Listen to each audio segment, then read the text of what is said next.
No, you could get some. I said, don't wish that on me. You may be Mr. Right. Huh? You may be Mr. Right that has it all together. And that's all he wants. So, I'm traumatized, baby. let's hold on. I'm traumatized. The amount of trust that every time when you make that decision, you put a certain level of trust into your partner, and then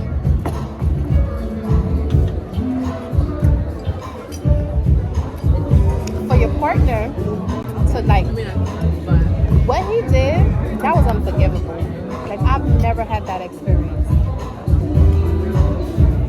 At first I was saying they set us in the back, but we let our people first.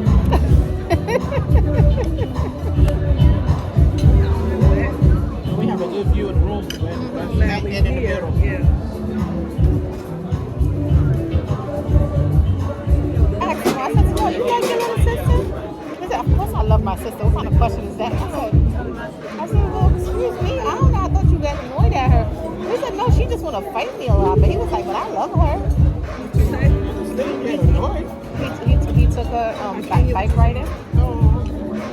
He took us to the park. She comes like this, a loud whisper.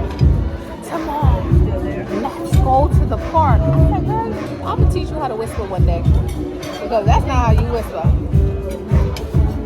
But I can't even say nothing because I'm grown and I can't whisper either.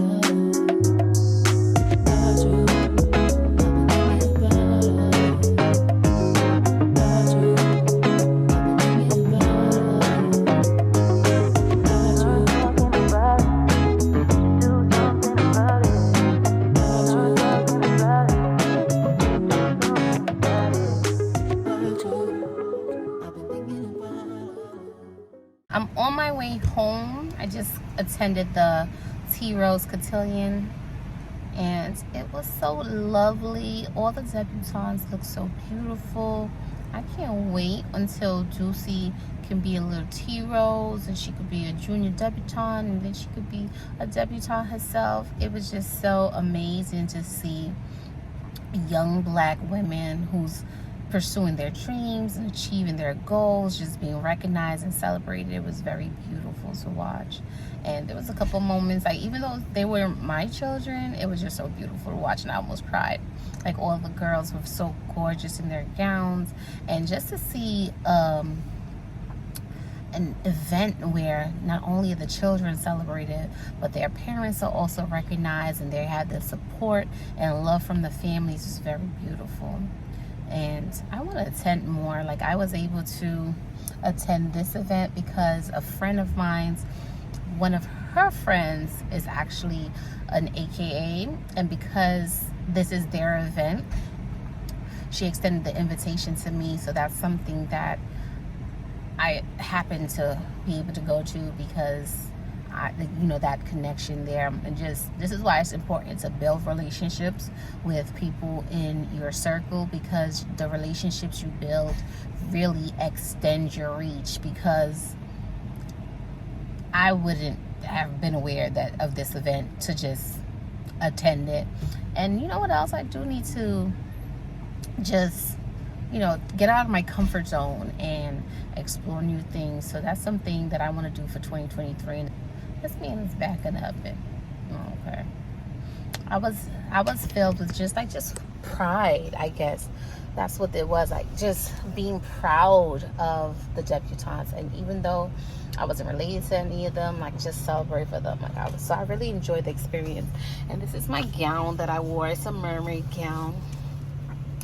And I had a silver shawl over me to match my silver accessories, and I was wearing my Gianni beanie shoes. So let me, my boobies, like the breast area is a little loose. I guess in the last week I've been dieting, so I lost. But I wore these shoes and this shawl over my shoulder because, you know, I have a back piece, and I just wanted to be more, I didn't want like attention on my back piece, and it was cold in there because it was, but so I just wanted to just have something over my shoulders, a wrap over my shoulders. And I also, you know, black people, we gonna take something. So they have these real life flowers. I took the flowers. Look how pretty it is. What's crazy is yesterday I just paid $25 for flowers, and now I have some free flowers. So I'm wondering if I could take it out. Hi. $6.30 for the medium. Okay. Do you take Apple Pay? Yes, we do. Okay. I was trying my best not to incur like too many costs associated with this event, because I'm notorious. Every time I have something to do, I will go and purchase a whole new outfit from head to toe, and that's just not financially sound. So I was able to get this dress at the Goodwill. Yes. My friend was laughing at me at first because she was like, where are you going to get your dress from? I said, I'm going to go to Goodwill, and then if I don't get something at the Goodwill, I'm going to go to Saks or Fifth, or I'm going to go to Nordstrom's Rack. And she was like, that's a big jump from the Goodwill to Saks or Fifth. But I was able to get this gown at the Goodwill, quality gown, for $15. So this chocolate number, and look at it, it's very structured. It has a little fantail right here. And this is like a size 12, but I think it's a like you know how David's bridals size don't really correlate with the real world sizes. So this is a size 12, and I was able to get into this. I don't know how I'm wearing a size 12 in this, and I have the size 4 dress from ASOS at home that I fit into, but it's neither here or there. But I just loved it. And with my hair, I cut my hair with a 3 guard with the teeth down, and I just cut my hair with 3 guard, and I put some gel in it, and I just kind of just, you know, made the waves, like the back of my hair waves up naturally, but the front needs a little help. So I just, you know, manipulate a little bit. And it's so crazy because so many people gave me so many compliments on this hairstyle. It was like, oh my God, I love your hair, I love your hair. I think it's because it has the shadow root look to it, so it looks like it was professionally done, but it's just my hair grown out. But I do tend to think like that look, the shadow root look, makes it look more professional. Yep. Thank you. Is there can't remember the sauce that you put in there. Ranch. Yeah. Ranch. Yeah.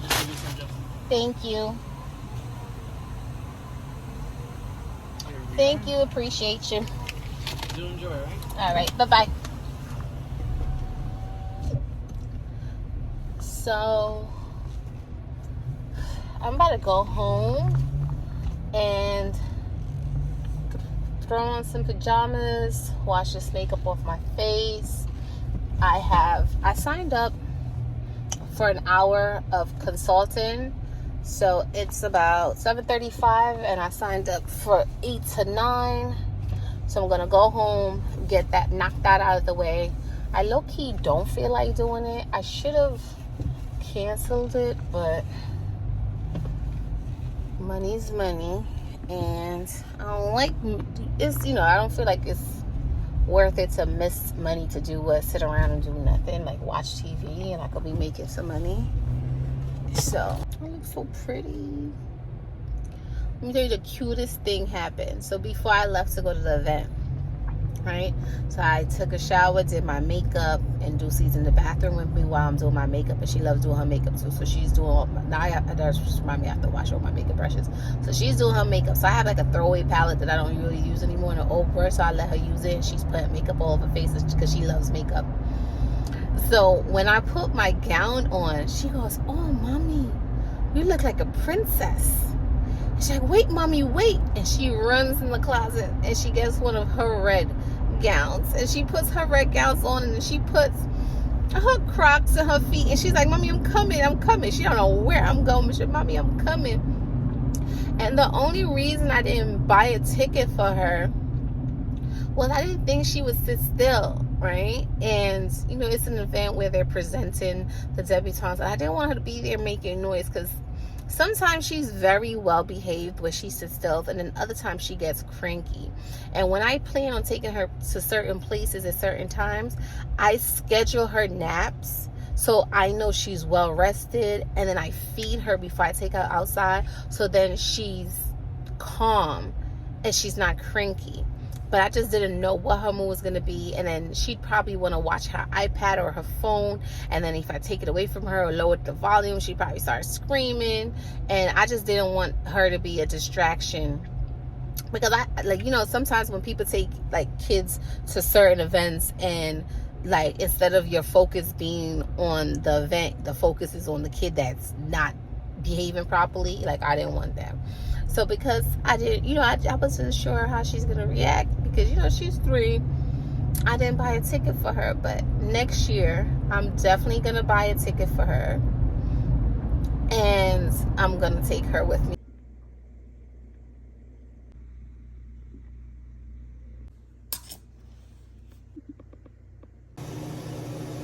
I'm doing lunch with my girlfriend today, so you guys can get ready with me and keep me company. You know, sometimes, like how when your mom was getting ready when you were little, and you would sit on the toilet while she get ready. Kind of miss those. I have this, I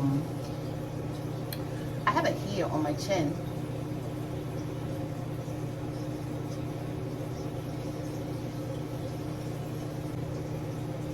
Got it. That's how you know you get home. I forgot to bring a change of clothes in my daughter's bag, because I packed a new bag for her when she went to daycare. So I had to drop off a bag. So I don't want to take too long doing this. And then I have work for about 2 hours. Well, yeah, 2 hours. So I want to just get this done so I can meet my friend at 1:30, because I have an unconventional day, but she has more of a structured day. So she may need to get back to the office to go and do meetings. But since I'm essentially on my own time, I have more free time. And I pay like the extra fee for daycare, you know, the extra late and pickup fee. So if you pay like an extra $50, you can drop your kid off at like 6 o'clock in the morning, and you can pick them up at 6:30. So I always pay for that, even though I don't use it, just in case I need to. And it's kind of crazy because on my days when I pick her up like at 3 o'clock, because I'm so excited to see her. So I never wait like a full day to go pick her up anyway. So even though it could be like, one day I was thinking, I'm like, is it a waste of money to pay that extra $50 and not utilize the extra time? But I'm like, no. You know, there's days where if I have to work late or I'm running late, I may need to use it, and I'd rather be safe than sorry. Because if you're late, so let's say if I'm late one day and I need to pick up at 6 o'clock, and they're expecting me to pick her up at like 4, and I'm not able to make it, then that would be $60 per hour if I'm late, where I could just pay that $50 for the entire month and not have to worry about it. So it made more sense to me to just do that. This, I have to replace this. My skin kind of has this, like this pinkish hue to it that my makeup products just kind of like matte it out. But if I just wear one product like a concealer, I look crazy. It just looks like I have this white ghostly makeup on under my eye, and then the rest of my face is pink when you have the flash. So I had to learn and adapt. I I did a lot of ghost makeup. Like when I look back at a lot of my pictures, a lot of my makeup was very ghostly. Like my eyeshadow colors was very pretty, but the actual makeup, like your base, I wasn't well educated on how to do a good base. And times have changed so much, and there's like so many factors that go into like makeup laying nicely on your skin. But I used to watch YouTube. This is like back when Jackie Aina was still doing makeup tutorials, and Time the Infamous, and Missy Lynn. Who else? Like, and what's her name? I think her name was Sandra. She lived in Canada. This is back when they were doing makeup on YouTube, like when YouTube was all about makeup tutorials. And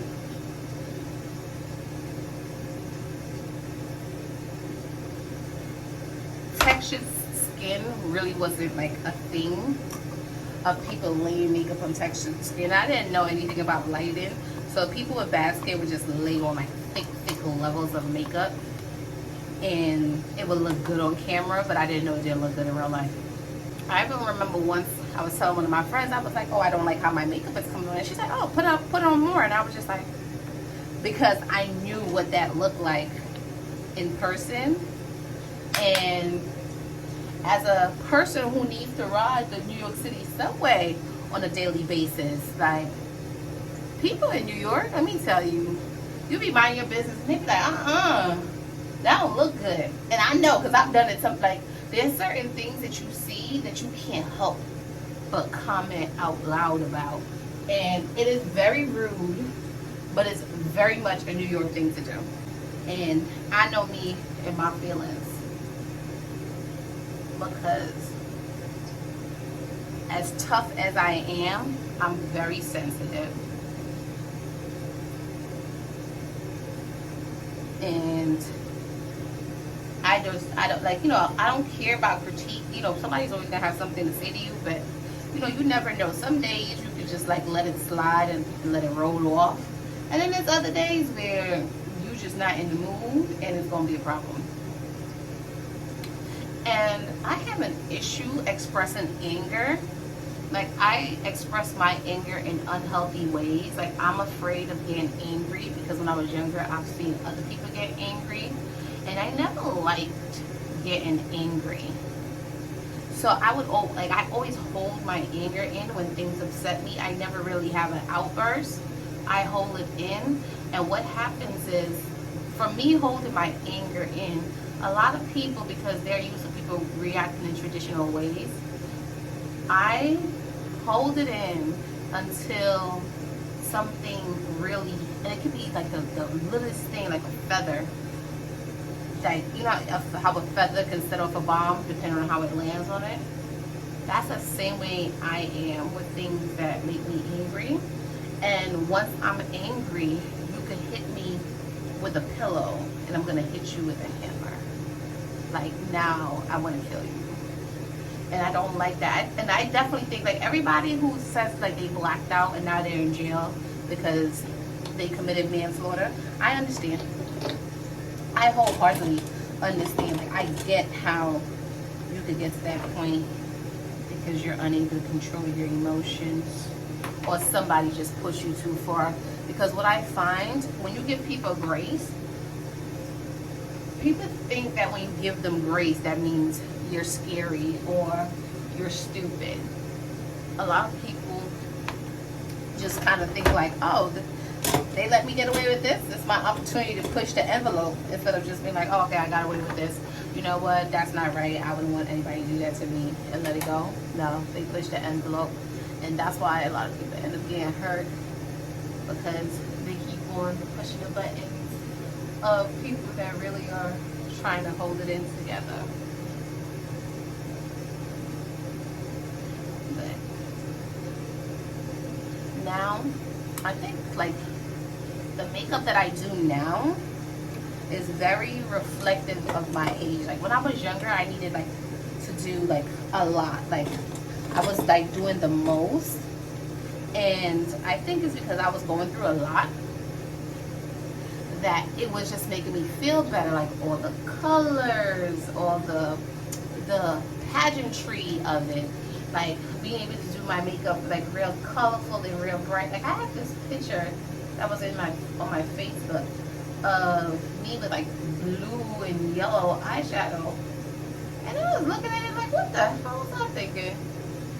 I mean, I didn't even have any lashes on. I just had my regular lashes. Like it wasn't really even a look.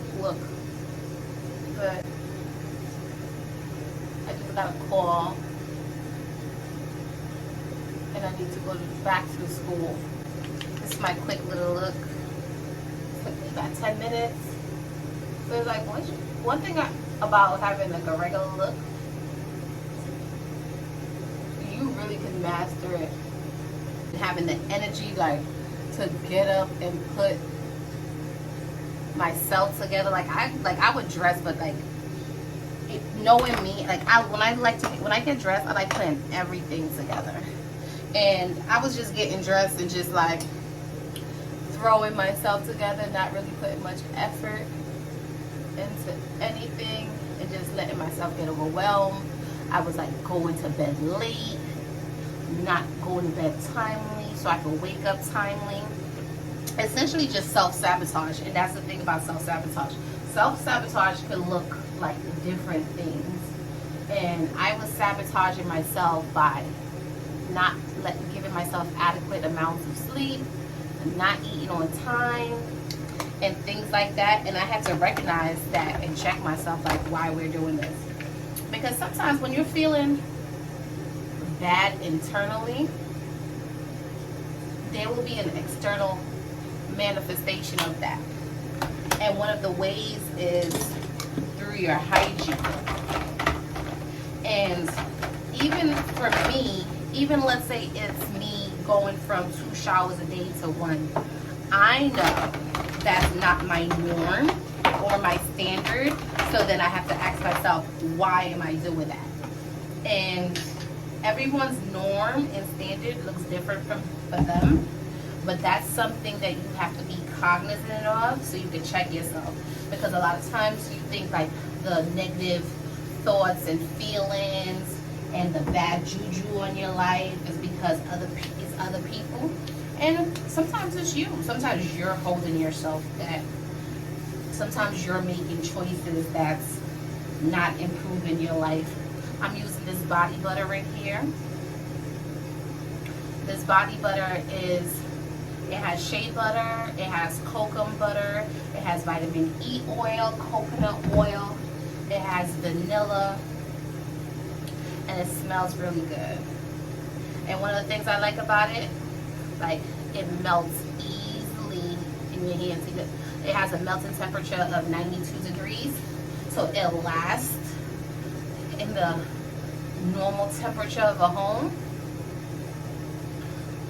And I live in Florida, and I keep the temperature in the house about 77 degrees, and it doesn't melt. So see, it's really soft, very soft. I don't like hard body butters.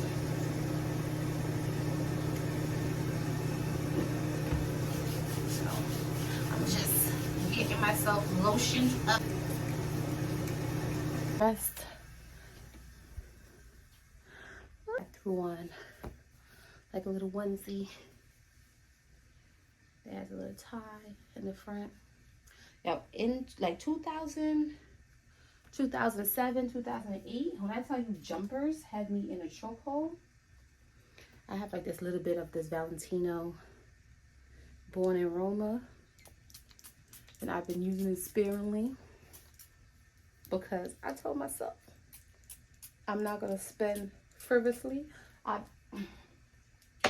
been watching Anton Daniels, and there was this one video I watched, like why you're broke, and it was like, you know, you're constantly spending frivolously on things you don't need. And I think about like sometimes like I have a favorite perfume, right? But I'll buy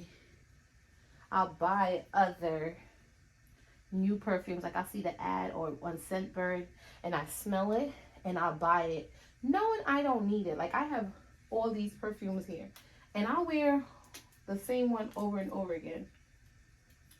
And honestly, like, I can just do well with just one. And that's one of the things that, you know, he was exploring. Like, you know, sometimes you just gotta play frugal for a little bit. Like, I can't really do the Dave Ramsey thing, whatever, but I think that's a little excessive, and that's not really for Black people. Personally, I think like that whole, oh, you could eat red beans and rice, like, I get the concept, but realistically speaking, like, no. Like, even with my diet, like, I've been having this diet where I've just been eating chicken soup because I want to lose weight, and I do get eating something consistent, but with inflation, that's not taking account to it. And I think sometimes when people get to a certain tax bracket, they become tone deaf, because when I speak to people whose struggle is different in mine, like when they're complaining, then they say like about the price of things, but I see that they get subsidies. In my mind, I'm like, at least you get subsidies, but that's not really fair to them, because yes, they're getting subsidies, but they have a totally different experience. Like, if they have an emergency, they may not have access to credit or monies that I have access to because of my income. So everyone's situation looks different, and you have to apply unique solutions to your specific situation. And I don't think Dave Ramsey takes into account, like, it's like a one size fits all.